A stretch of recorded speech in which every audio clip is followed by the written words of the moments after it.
This particular video we're going to watch is about the egg basket being made. There's many parts and moving parts and a lot of people that help to make this come to fruition. Each of the glass items we make at the Glass Academy kind of take years of development. You think that they're instant and we make it look easy, but it's only years of working together and trying different techniques and processes that we really pull together our knowledge to make something. This is Louis blowing this particular piece. He's one of our master craftsmen here at the Glass Academy, and he has many years of experience because he trained under Chris Nordine. And Chris and myself went to Italy and also studied under an Italian master. So the particular technique he's doing right here, this is a rose that we make. And this is gonna sit on the side of the basket where the handles are joined. So this basket has numerous pieces added to it. Again, they're techniques that we studied under Lino Tagliapetra. I have a hard time saying his name, but he was an Italian master that came over to the US in the early 90s. We came home and practiced them for many years, developed some products that showcased and highlighted these techniques, and this Easter basket is actually one of them. So you'll see a team of people working on this basket. Everyone comes to the table with different skills and talents. So Louis understood how to make these flowers once he was trained, so he's going to be making the flowers. And there's, I think, 6 on this particular basket. So some of the techniques here you're going to see 1 or 2 times. Another thing to pay attention to is if you'll notice the hands. Here, Louis' left hand on the pipe. Very instrumental of the way you turn the pipe and how you manipulate the pipe. You want to have a really even flow as you're working with the glass so you don't get bumps or notches in the glass as you work it. There are some natural glass blowers that just have great hand-eye coordination, and you can always tell some of the newer students by the way they handle the pipe in their hands. They're not always capable of handling it. So he's passed it off to this point of George. George is reheating the glass in a glory hole. This is 2400 degrees. Keeps the glass nice and hot and molten. There's a couple pieces that will be put together for this basket. So this is a tool, the glory hole, that will be used quite often as we make this piece. So George is heating in that glory hole, and we have a variety of other tools. This one here is a wooden block. It helps us shape the glass without pulling the heat out of the glass. The glass is still very malleable. You can see it's orange in color, and that's just due to the heat. It's not because the finished product is orange, rather it's just because the glass itself is hot. One of the greatest tools we use is gravity. By taking the pipe and spinning it, the glass is a liquid, it wants to fall off the pipe. If you turn the pipe, you can keep it attached to the pipe. And at some point you have to turn as fast as the glass is moving. So if the glass is really hot, you have to be aware of it and turn the pipe a little faster. As the glass starts to cool down, you can turn the pipe slower. So before this piece is done, we're going to be back and forth to that glory hole 2-3 dozen times to shape the piece. Rolling it on the table here allows the surface to be cooled. You can see the glass starting to cool off a little bit there. And George in the yellow shirt is going to be blowing through the pipe while Louis here is blowing or shaping the glass. It blows up like a balloon. But allowing George to blow through the pipe really gives the craftsman at the bench the ability to focus on the size and the scale and blow it to exactly the right size that they're looking for. If you had to do everything by hand yourself, the pieces wouldn't be as fancy or intricate. The designs wouldn't be as good. Now it's hard to tell, but it is kind of hot in here. The glass, the furnace in front of them, again, is roaring at 2100 degrees up to 2400 degrees. The molten glass is on the pipe, and at this point it's cooled off, so it has to be reheated. Standing right there in front of that furnace, it does start to get warm after you're working on a piece for 20, 30, 40, sometimes 50 minutes, depending what the piece is. Another tool we do use is newspaper, and it can't be dry newspaper or it would catch on fire. This newspaper has been soaked in water. It's a couple sheets, maybe 10 sheets folded up, And then you dip it in water and let it really absorb that water. When you go to use the paper with the glass, it creates a layer of steam in between. So the paper doesn't stick to the glass, it creates this layer of steam, and then your hand is behind that paper so you can really feel what the glass is doing and kind of guide it along as you're shaping the piece. Before you make any piece of glass, you really need to know what you're making. You need to know the final design, you need to think about how big, what the top looks like, what the bottom looks like, how you're going to put it together, and discuss that with your team. So here you see Becca holding the end of the pipe, not letting any of the air push out, and George was using a wooden paddle on the back side of it, the bottom. And between the two of them, that traps the air inside the vessel and gives it a nice crisp corner on the bottom and really allows it to be shaped as necessary. So at this point, the whole team knows what's going on. They're watching the heat of the glass. They know what the next steps are. So it seems like they just walk in and bring the next things over. There's sometimes very little talking between the craftsmen about the next steps because everyone kind of knows what's coming next. This is a small bit of glass attached to the bottom. And it adds a little stability onto the glass. It kind of makes the glass in that bottom center just a little more secure, a little thicker, so that there's no chance that it might crack on the bottom. There's going to be a lot of added handles and flowers and different things attached to this piece. And so if it's a little thicker and holds on to its heat a little bit longer, there's less chance that in the end it would crack or break. Because ultimately when you're trying something new, it's the first time you're doing it, the first time you're working on it, it's a custom order.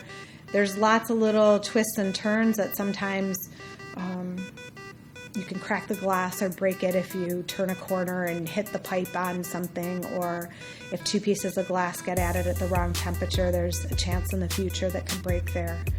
So it takes a lot of practice and a lot of teamwork to work really well together. They're going to add a decorative Maritz on the bottom of this. This is a nice big fat piece of glass. Again, the orange color is because the glass is so hot, and it gets wrapped right around. And using a pair of glass tweezers, they get twisted into a rosetta, which is like a small flower. The pinzas, they do get hot after a while. On occasion, the craftsman will dip them in water. It cools them right off. Sitting in the air, they will cool as well. But towards the end of this, if they start getting really hot, they get very sticky, and the glass would stick to them. And this is actually the bottom half of the basket. This is a basket, like an Easter basket that you put all your eggs in, very decorative to sit on the tabletop. The rosetta is a separate piece of glass that was added here to the base of the piece. When the glass is hot, it's difficult to tell the colors, but I want to guess that that was a green in color. So you have to think sometimes too, green with orange of heat, what color will that make? It will make a really ruddy kind of looking brown color. The bottom half is done. George in the yellow shirt has a solid rod of glass. All the blowing is done. And this this pipe has a small bit of glass on it that's attached here to the bottom of the basket, right on that bullseye that they had put on a few minutes earlier. You notice that the glass blower turns it, lines it up so that it's in the center of the basket. And he's going to use a file here on the top part where it's cold and it snaps right off. Here the bottom is finished, and now it's time to work on the top of the piece. So the bottom half is done. Too much heat on it makes it wonky and it would be too soft and you couldn't shape it. So when you come out, you can see how George has heated it perfectly with only the top half being hot.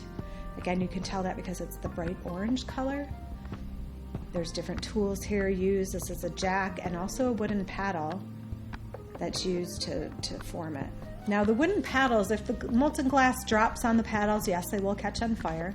If we're shaping the glass along the wooden paddles and we keep it on the paddle too long, eventually they do catch fire. They are charred wood paddles. They slowly wear away, and we reorder those quite often. They're made from fruit woods. The paper that you just saw them using right there, those we can make daily. They last about a day or two, depending on how much you use the paper to shape the glass. So they're discussing what the next steps are, how they're going to add the handle.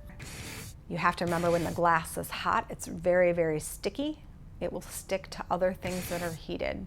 So if the metal tools heat up, the glass will stick to them.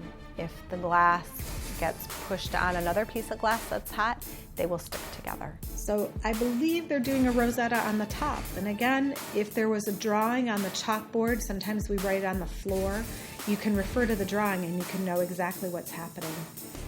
There's a little hand torch here that's making sure the bottom stays hot enough. Modern day, we have these great little torches that we can use. In ancient times, they wouldn't have a torch like that. Some of the work they made may not have been as intricate for that reason. Here's a bigger torch, and you can see he's just putting heat on that bottom. Not so much it moves around, but enough that it gives him a little bit more working time here at the bench. This glass as well is not orange. It's only orange due to the heat. Now here he has to be quick. Taking the pinzas, he's got to go around this piece rather quickly before he gets to the other side, or it's going to be cold. And if the glass is cold, there's no way to move it, so it has to be reheated. As I mentioned, I believe it's a green color. You can see as the glass is cooling here, a little bit of green tint to it. You can go heat up the glass and try to do one or two more curls towards the end, but a lot of times it heats the whole item and you can't really do that last bit that you were trying. So a lot of times the artist or craftsman will practice different techniques like this on just a straight cylinder before they actually make the product. You can tell the skill of the glass blower, how many years they've been working with the glass, based upon the added extra techniques that they're able to do. You can see him tightening up the curls here, making sure they look good. There's the torch to work on the bottom. These are propane torches. They have a special head on them, and we get those as a specialty item in a welding store. Once he's satisfied with the overall shape, he's going to discuss where he wants the handle. The handle is going to be a separate piece of glass that's going to touch the basket in two spots. And you want to line that up between the rosettas. You don't want to make that beautiful design and then cover it right up with the handle. So Louie's been paying attention to the pattern, and now he's using those wooden paddles just to push in the sides and give it an oval look. Because the glass is not super hot, the wood is not catching on fire. The wood is also a good tool to use because it's soft. It does not leave a mark on the glass. If he were to pick up a metal tool that hadn't been preheated, it would actually stress the glass, and at this stage it could actually crack the glass. The pipe here is a round pipe, and it looks like a pipe, but really what it is graphite. So graphite, again, is a softer medium. It retains the heat. It does not crack the glass.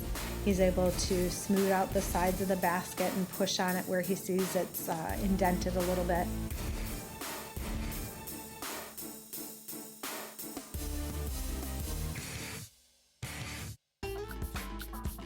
Chris is going to take the hot molten glass and push it into that mold to give it some ribbing and additional texture. That's already taken place, and here he comes with the handle ready to insert onto the side of the piece. Now, because Chris has been doing this for many years, he knows how to heat it just right. So as you can see there, the handle's pulling out even. Sometimes when you're learning to blow glass in the beginning, you don't understand how to work the heat, and you make something like this, and one side's really thick and the other side's really thin. Teamwork here works really well. Chris knows the dynamics of the heat, how to get that attached, get it pushed on so that it's a solid, good handle. A lot of teamwork went into that. If the base of the basket was a little bit too cold and they added that handle, it would actually crack at that point. So you can see Louis uses a torch here to make sure it's firmly attached and to smooth out any cut marks that might be on there from the shears. They're discussing what they're going to do next, how they're going to add the flowers. The flowers are the last decorative part. Those were made in the beginning, and they're sitting in that garage. The garage is the heating oven that's holding the flowers at about 1200 degrees. And to get them out of the garage, you can't hold on to them. You can't stick them on a pipe. There's nothing there to stick onto, so they go on a little tray. When they come over to the glass blower at the bench, they'll be on a small little tray and they can attach them. So before they add the flowers, they're going to add some little leaves or decorative, like a background for the flower to sit upon. So you can pinch and pull the glass. When it's hot, you can do a variety of things to it. Using the torch, again, softens all the cut marks so nothing there is sharp. Because even though the glass is still very hot, sometimes you can cut it and it will have a nice sharp edge to it. So having a torch like that allows us to soften it. The glass is starting to cool. You can really see that color there. This looks like a purpley blue type of basket with some green on it. And as you see those colors come through, you know the glass is cold.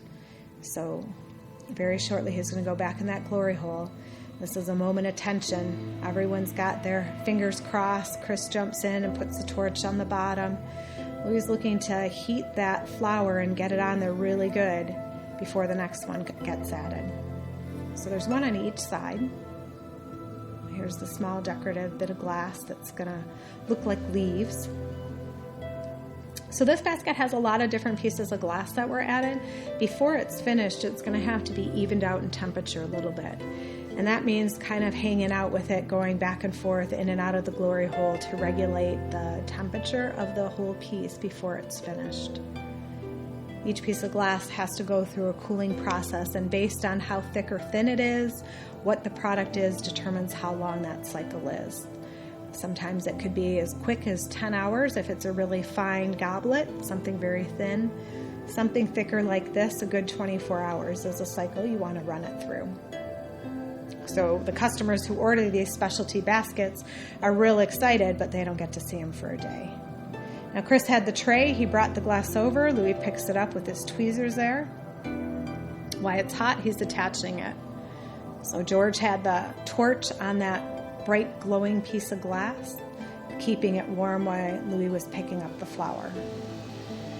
So pretty seamless. They work really well together. It's knowing what the steps are, because the glass blower that has the piece in his hand can't be prepping the next stages. He has to rely on his team to get those items ready.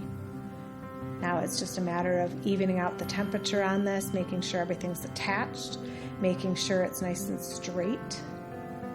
The handle's pretty solid at this point. If they wanted to shape that differently, there would be no way to do it.